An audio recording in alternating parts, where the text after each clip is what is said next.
The Obama administration budget proposal for the 2012 fiscal year intends to save $1.1 trillion over the next 10 years by cutting on certain programs and reining a deficit that may reach a record $1.5 trillion this year.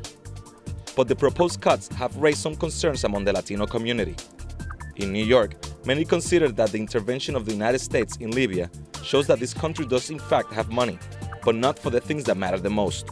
These kids here, many of whom are college students, are chanting money for jobs and education, not for wars and occupation.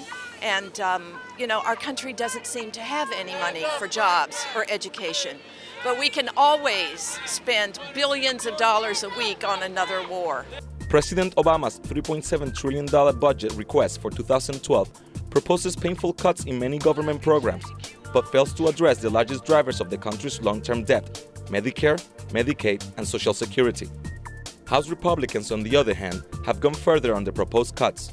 Their plan includes cutting or eliminating dozens of government programs like job training, funds for National Institutes of Health, and others, claiming it will save $2.5 trillion over the next 10 years. For some voters, the president's proposed cuts are just about right, but say the budget cuts are far too much.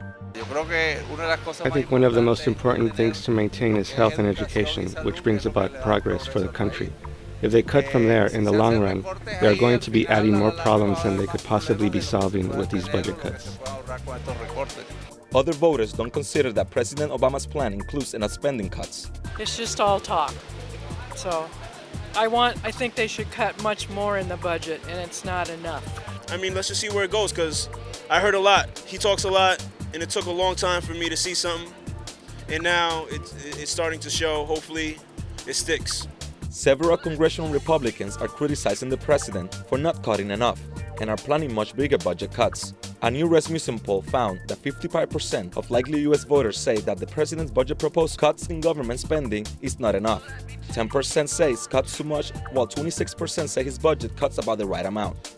According to the White House, Obama's budget plan, which is likely to face stiff resistance in Congress, takes a big bite out of domestic spending and would slash deficits by $1.1 trillion over the next decade.